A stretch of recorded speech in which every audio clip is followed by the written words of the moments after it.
Audiolibro Feminismo para principiantes. Autoría de Nuria Varela. Capítulo 7. La mirada feminista. ¿Para qué sirven las gafas? El radicalismo de ayer se convierte en el sentido común de hoy. Cita de Gary Wills. Si son los ojos de las mujeres los que miran la historia, esta no se parece a la oficial. Si son los ojos de las mujeres los que estudian la antropología, las culturas cambian de sentido y de color. Si son los ojos de las mujeres los que repasan las cuentas, la economía deja de ser una ciencia exacta y se asemeja a una política de intereses. Si son los ojos de las mujeres los que rezan, la fe no se convierte en velo y mordaza. Si son las mujeres las protagonistas, el mundo, nuestro mundo, el que creemos conocer, es otro. Las nadies son millones en el mundo. Su experiencia no tiene altavoces y sus pies están sobre una tierra que no les pertenece, pero que comprenden como ningún estadista. Las mujeres de la DIMAS, una comunidad de El Salvador, explican la globalización mejor que Bill Gates. Escriben: antes con unas moneditas podíamos hacer una llamada de teléfono. Ahora no tenemos el dinero que cuesta las tarjetas que necesitan las cabinas nuevas. Fin de la cita. Las mujeres afganas conocen los resortes de las relaciones internacionales. Nos dicen: las grandes potencias necesitan el gas natural y las materias primas de las repúblicas asiáticas exsoviéticas en detrimento de Irán, Rusia e India. Un Afganistán estable se lo garantiza, aunque sea a costa de nosotras. Valen más los gasoductos que la vida de las mujeres afganas. Fin de la cita. En China las mujeres saben que no son deseadas, porque tras tantos años con brutales políticas de natalidad que solo permitían un descendiente para la economía familiar, mejor que fuese varón. De los labios de las niñas salen frases como: yo nunca tuve el calor de un beso. Las adultas que consiguen saber a tiempo el sexo del feto cuando es femenino, abortan. Todas hemos escuchado que íbamos a ser reinas, pero un día pasaron por allí los ojos de una niña a la que le habían robado el cielo.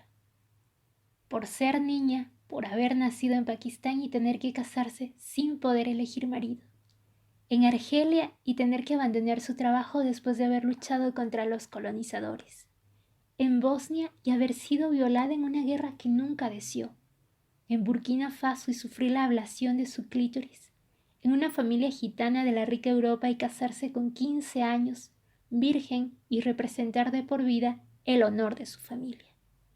En la España del siglo XXI y quedar huérfana porque su padre decidió que su madre merecía 20 puñaladas por desobediente. Habría que escuchar la experiencia de una joven ingeniera soviética que trabaja como prostituta para entender que detrás de la caída del muro de Berlín había algo más que una guerra fría. Había personas, había mujeres. Habría que escuchar a las madres iraquíes que ven morir a sus hijos para entender que detrás del bloqueo y las operaciones militares había seres humanos.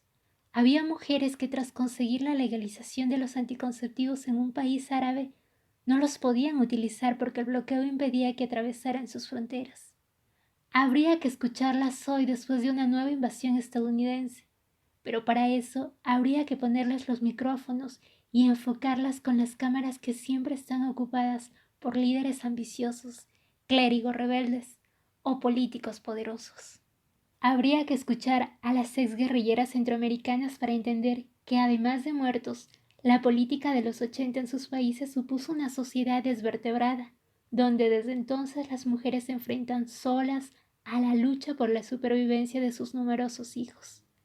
Habría que escuchar a las mujeres del mundo porque por fin ellas deberían tener la palabra. Y si las escucháramos también las oiríamos reír y proponer, inventar y crear, solucionar problemas, consolar tristezas, alegrar corazones, ayudarse, trabajar, bailar y soñar. Ahí están las mujeres de negro palestinas y judías juntas desafiando la violencia, gritando al viento que no son enemigas y construyendo paz. O las mujeres de la India abrazándose a los árboles para frenar leyes devastadoras. O las mujeres africanas negociando con sentido común para sus países, denunciando a las multinacionales por sus precios abusivos hasta en los medicamentos. O las indígenas evitando que los comerciantes del norte patenten sus plantas, sus conocimientos ancestrales, su sabiduría, diciendo no a los transgénicos. O a las mujeres europeas luchando por la paridad que haga a las democracias occidentales merecerse el nombre. O a las mujeres españolas, manifestándose todos los 25 de cada mes durante 7 años, en invierno y en verano, en vacaciones y en Navidad, para exigir que el país entero, hombres y mujeres, digan no a la violencia de género. Si las mujeres hubiesen podido hablar, hoy los pueblos seríamos más sabios. Habríamos aprendido los conocimientos de las 9 millones de mujeres quemadas en la hoguera porque eran tan inteligentes que parecían brujas. Recordaríamos el nombre de Murasaki Shikubu, la mujer que escribió la primera obra considerada una novela en el mundo.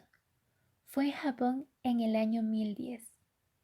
También nos sentiríamos orgullosas de Hildegarda de Bingen, la monja alemana, 1098 a 1179, que además de monja fue escritora, filósofa, compositora, pintora y médica.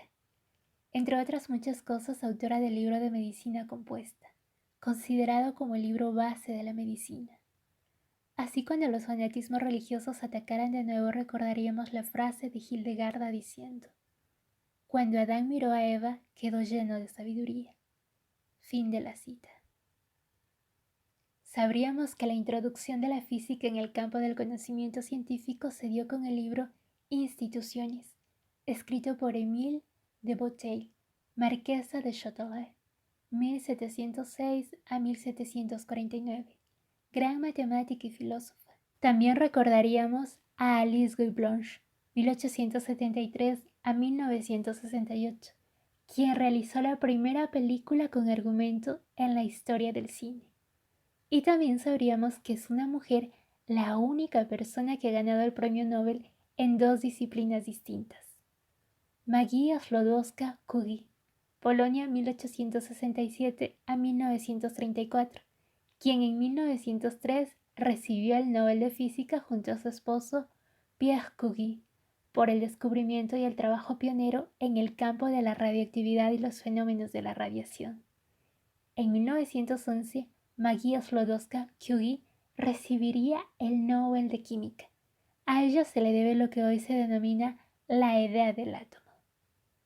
Si hubiésemos podido escuchar a las mujeres, si pudiésemos escucharlas hoy, hombres y mujeres seríamos más sabios, y las mujeres además tendríamos más autoestima y sospecharíamos ante los relatos en los que no hay ni rastro de nosotras. Por eso, para dejar de ser miopes, las feministas se pusieron las gafas violetas. Sirven para ver las injusticias y, una vez descubiertas, nombrarlas. La historia es selectiva porque no todo el mundo ha tenido la palabra. Una vez puestas las gafas, se ve claro que no hay razones naturales que justifiquen la desigualdad, la desigual distribución de poder entre hombres y mujeres. Todo lo relatado hasta ahora, la invisibilización de las mujeres, de sus logros y saberes, la violencia ejercida contra ellas, no ocurre porque sí. Para analizar, explicar y cambiar estas realidades, la teoría feminista ha desarrollado 4 conceptos clave: patriarcado, género, androcentrismo y sexismo. Los 4 están íntimamente relacionados. Androcentrismo: el hombre como medida de todas las cosas. El mundo se define en masculino y el hombre se atribuye la representación de la humanidad entera. Eso es el androcentrismo: considerar al hombre como medida de todas las cosas. El androcentrismo ha distorsionado la realidad, ha deformado la ciencia y tiene graves consecuencias en la vida cotidiana. Enfocar un estudio, un análisis o una investigación desde la perspectiva masculina únicamente y luego utilizar los resultados como válidos para todo el mundo, hombres y mujeres, ha supuesto que ni la historia, ni la etnología, la antropología, la medicina o la psicología, entre otras, sean ciencias fiables o, como mínimo, que tengan enormes lagunas y confusiones. Por ejemplo, el androcentrismo de los antropólogos se discute desde hace ya un siglo. En 1968, el francés Marcel Mauss aseguraba lo siguiente: se puede decir a nuestros estudiantes, sobre todo a los y a las que un día pueden hacer observaciones sobre el terreno, que nosotros no hemos hecho más que la sociología de los hombres y no la sociología de las mujeres o de los dos sexos. Fin de la cita. En sus estudios, los antropólogos despreciaban aspectos de la vida de los pueblos que visitaban, solo porque creían, desde el punto de vista masculino, que no tenían importancia. Además, casi siempre los nativos a quienes se entrevistaban eran hombres, lo cual condicionaba la visión de la totalidad del poblado. Esto, que puede parecer anecdótico o solo para expertos y expertas, es muy esclarecedor para analizar qué ocurre actualmente con los medios de comunicación. La visión androcéntrica del mundo decide y selecciona qué hechos, acontecimientos y personajes son noticia, cuáles son los de primera página y a qué o a quién hay que dedicarle tiempo y espacio. Esa misma visión también decide cuando ocurre un hecho a quién se le pone el micrófono, quién explica lo que ha ocurrido, quién da las claves de los acontecimientos. Como los medios de comunicación configuran la visión que tiene la sociedad del mundo, perpetúan en pleno siglo XXI la visión androcéntrica. Un reto: que alguien busque la voz de las mujeres iraquíes entre los años 2003 y 2004, una época en la que todos los días se informaba sobre Irak en periódicos, radios y televisiones. El mismo ejercicio se puede hacer con las mujeres afganas, a excepción de Masuda Halal, la única mujer que se presentaba como candidata a las elecciones de octubre de 2004, o con las palestinas a lo largo de 2007. La distorsión del androcentrismo y sus terribles consecuencias también se dan en otras ciencias, como la medicina. Un ejemplo popularmente es de todos conocidos que los síntomas de un infarto son dolor y presión en el pecho y dolor intenso en el brazo izquierdo. Pero no es tan popular que estos son los síntomas de un infarto en un hombre. En las mujeres los infartos se presentan con dolor abdominal, estómago revuelto y presión en el cuello. Patriarcado. Hasta que la teoría feminista lo redefinió, se consideraba el patriarcado como el gobierno de los patriarcas, de ancianos bondadosos cuya autoridad provenía de su sabiduría. De hecho, esa es la interpretación que aún hace de la palabra la Real Academia Española. Pero ya a partir del siglo XIX, cuando comienzan las teorías que explican que la hegemonía masculina en la sociedad es una usurpación, se utiliza el término patriarcado en sentido crítico. Es el feminismo radical a partir de los años 70 del siglo XX el que utiliza el término patriarcado como pieza clave de sus análisis de la realidad. Una de las definiciones más completas de patriarcado la ofrece Dulu Rewand. Escribe: es una forma de organización política, económica, religiosa y social basada en la idea de autoridad y liderazgo del varón, en la que se da el predominio de los hombres sobre las mujeres, del marido sobre la esposa, del padre sobre la madre, los hijos y las hijas, de los viejos sobre los jóvenes y de la línea de descendencia paterna sobre la materna. El patriarcado ha surgido de una toma de poder histórico por parte de los hombres, quienes se apropiaron de la sexualidad y reproducción de las mujeres y de su producto, los hijos, creando al mismo tiempo un orden simbólico a través de los mitos y la religión que lo perpetúan como única estructura posible. Fin de la cita. Analizar el patriarcado como un sistema político supuso ver hasta dónde se extendía el control y dominio sobre las mujeres. Buena parte de la riqueza teórica del feminismo de las últimas décadas procede de aquí. Al darse cuenta de que ese control patriarcal se extendía también a las familias, a las relaciones sexuales, laborales, etc., las feministas popularizaron la idea de que lo personal es político. Es cuando se organizan los grupos de autoconciencia y con ellos un nuevo descubrimiento. Las mujeres se dieron cuenta de que aquello que cada una pensaba que solo le ocurría a ella, que tenía mala suerte, que había hecho una mala elección de pareja o cualquier otra razón, no era, sin embargo, nada personal. eran experiencias comunes a todas las mujeres, fruto de un sistema opresor. Todo esto fue determinante, por ejemplo, para el análisis de la violencia de género. Durante siglos las mujeres se avergonzaban y se culpaban a sí mismas de la violencia que sufrían por parte de sus maridos y novios. En España este sentimiento aún es común, y hasta que el feminismo no consiguió que esta violencia apareciera en los medios de comunicación, miles de mujeres pensaban que el maltrato era, entre comillas, normal, y que debían callar y aguantar porque lo que pasaba entre las cuatro paredes de su casa no le importaba a nadie. Alicia Puleo subraya que todo sistema patriarcal se basa en la coerción y el consentimiento, violencia y educación. Aunque también aquí las feministas radicales norteamericanas puntualicen. Ellas sostienen que no se puede hablar en realidad de consentimiento dentro del sistema patriarcal, ya que las mujeres están excluidas desde el origen, al no haber formado parte de los pactos entre varones. Así sostienen que no puede haber consentimiento dentro de una relación de desigualdad. Alicia Puleo señala que, como esquema orientativo, sin embargo, se puede distinguir entre los patriarcados basados en la coerción y los patriarcados fundados en el consentimiento. Y cita como dos ejemplos conocidas obras. La primera es 1984 de George Orwell, donde se describía un gobierno totalitario que ejercía un control total sobre la población a través de la constante vigilancia. El cuento de la criada, la conocida obra de la escritora canadiense Margaret Atwood, también sería un buen ejemplo de patriarcado de coerción. Y como modelo de patriarcado de consentimiento estaría Un mundo feliz de Huxley, donde se relata una sociedad también totalmente dominada, pero a través de los deseos de los habitantes. Serían pues patriarcados de coerción aquellos países o sociedades donde la desigualdad está ratificada por ley, un país como Arabia Saudita como prototipo. Y como muestra de patriarcados de consentimiento, las democracias europeas en las que la igualdad está recogida en la ley, aunque sin embargo la brecha entre esa igualdad formal y la igualdad real es enorme.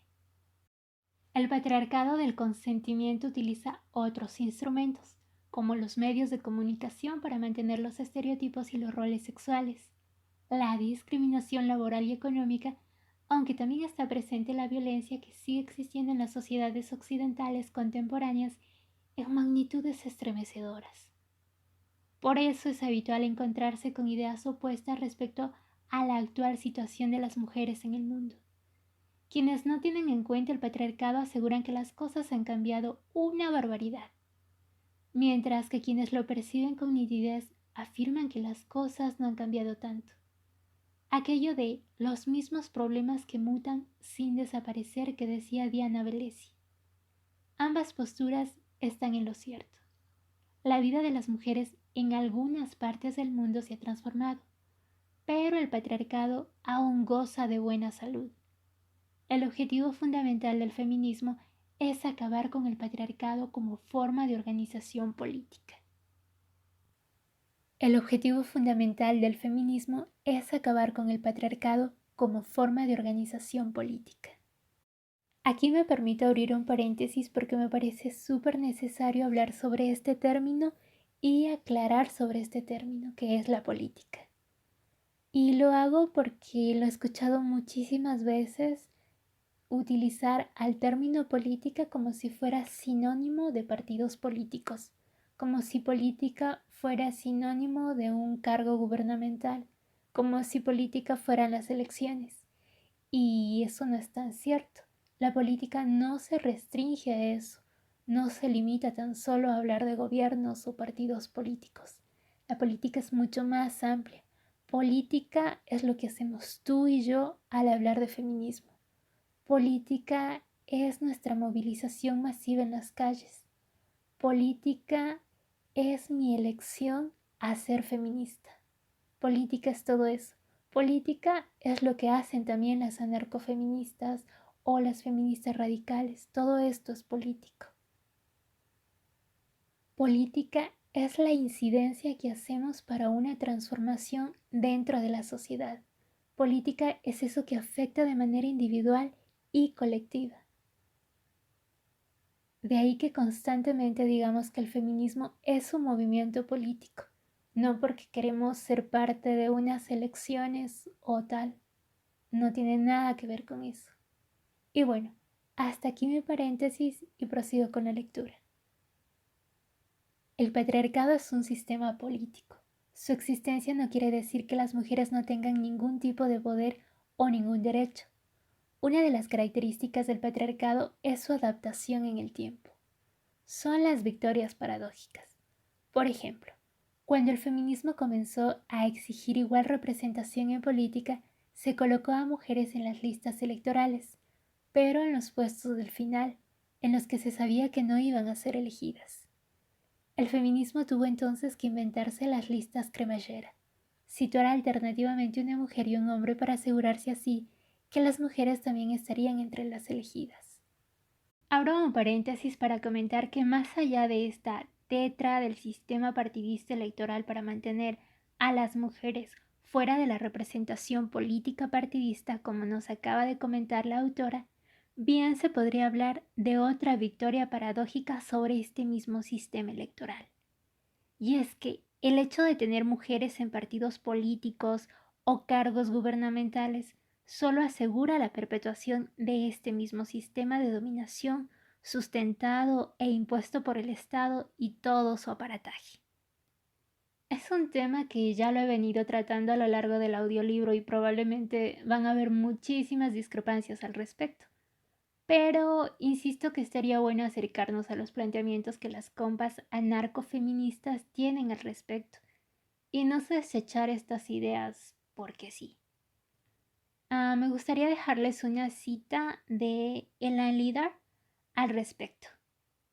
Dice: las anarcofeministas no dicen que las mujeres deberían obtener una parte igual del poder. Por el contrario, decimos que se deben abolir todas las relaciones de poder. No queremos una presidenta, no queremos ningún presidente. Fin de la cita.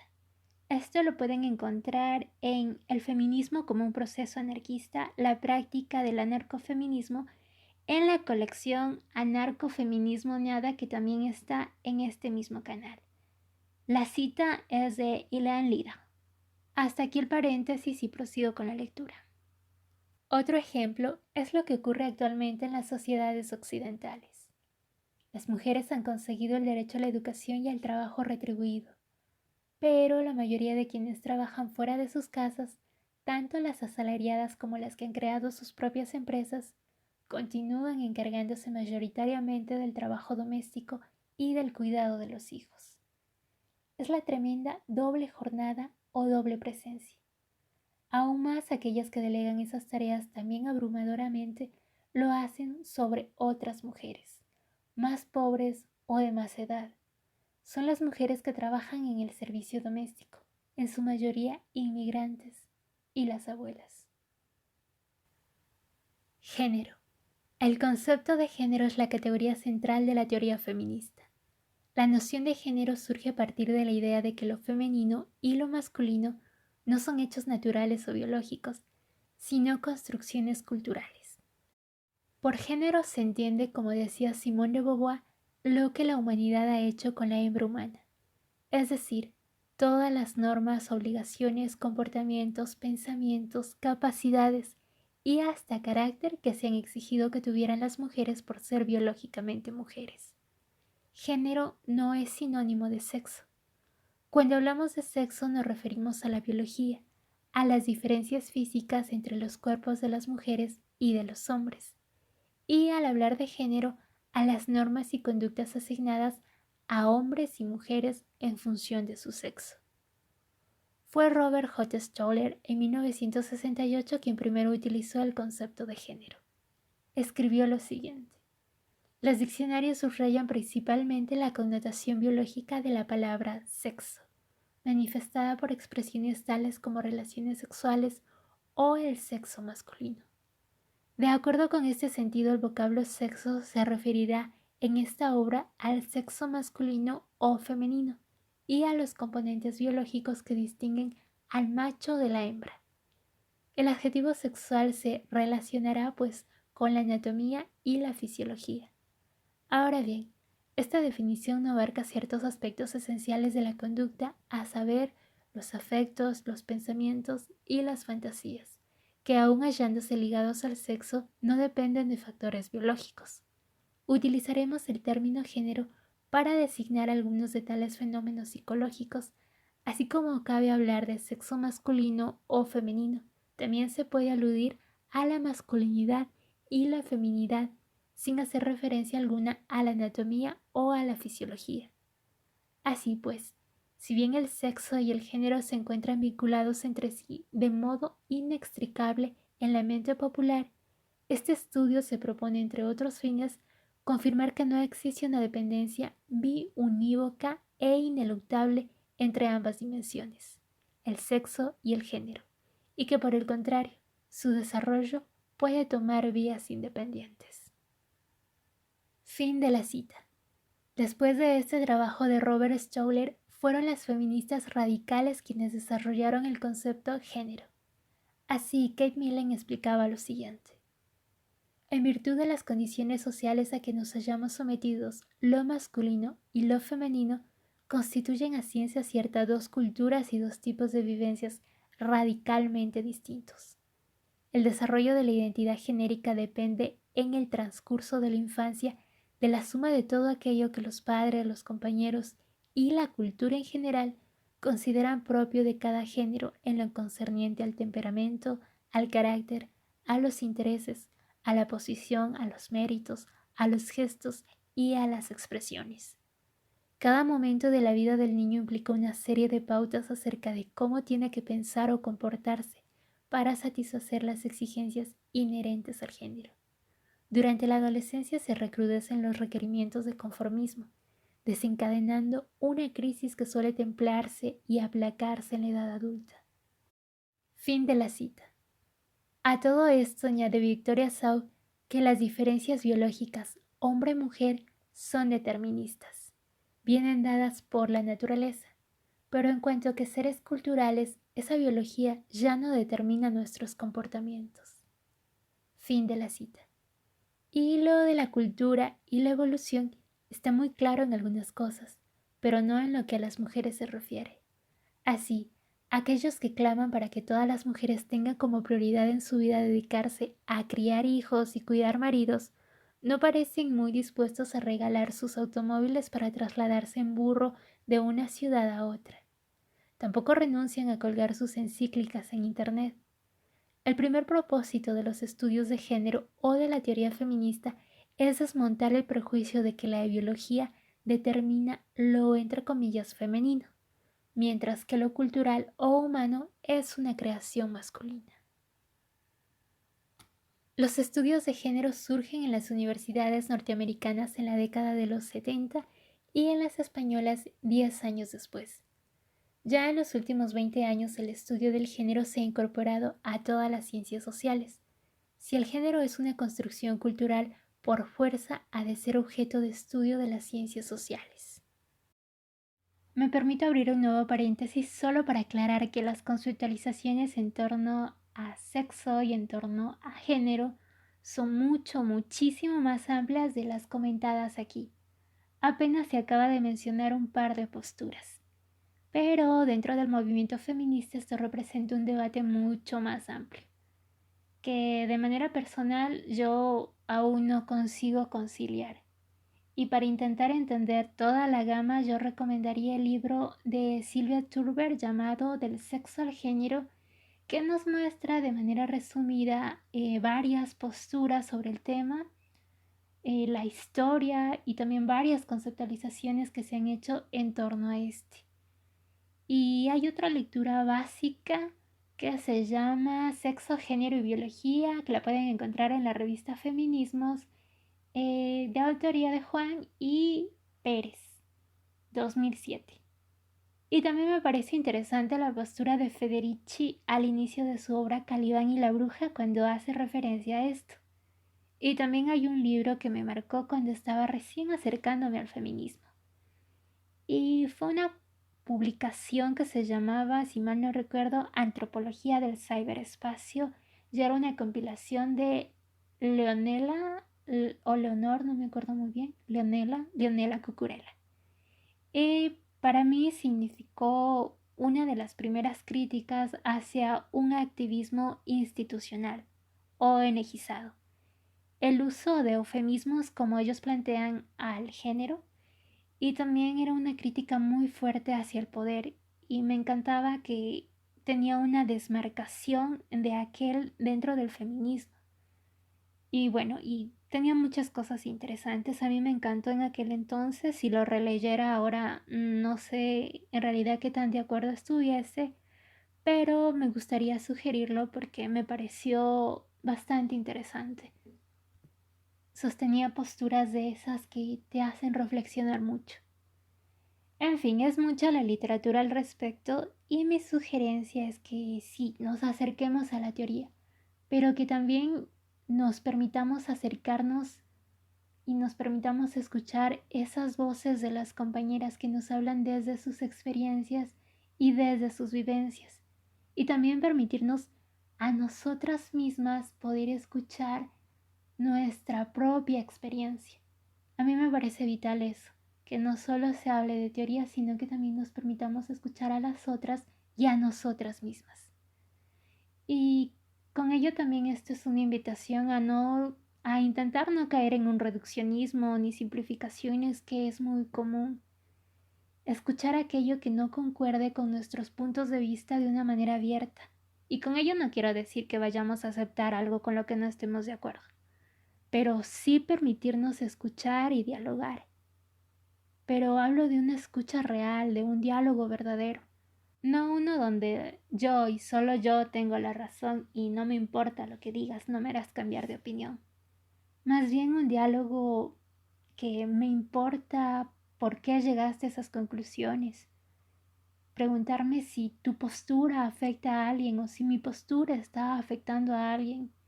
Y si alguna de nosotras está luchando contra el patriarcado al sostener esta idea o esta otra.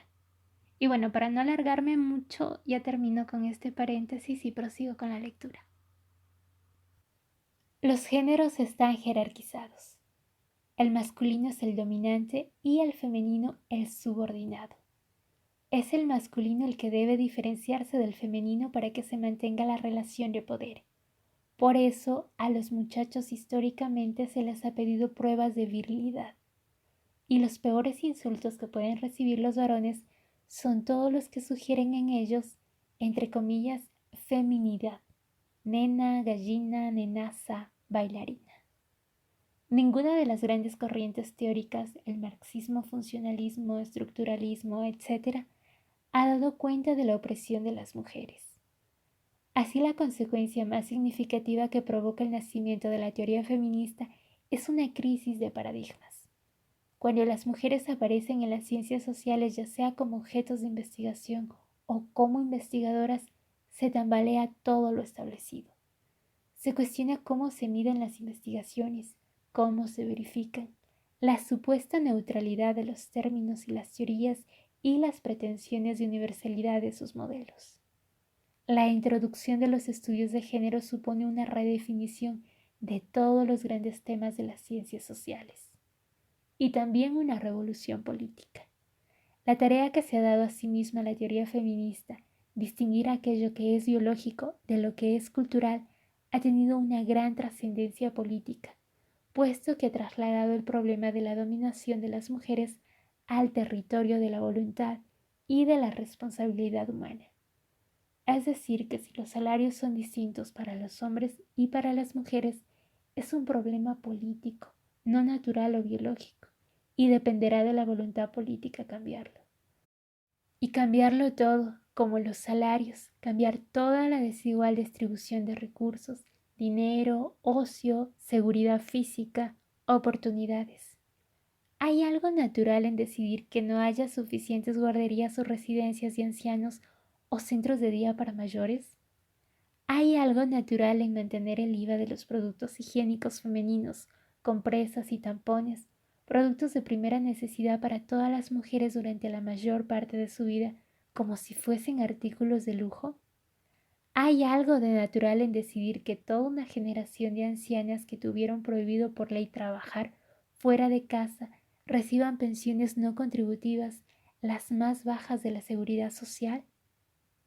Así, parafraseando a la popular obra ¿Por qué los llaman amor cuando quieren decir sexo?, podríamos preguntarnos ¿por qué los llaman sexo cuando quieren decir género? O quizá es que no lo quieren decir.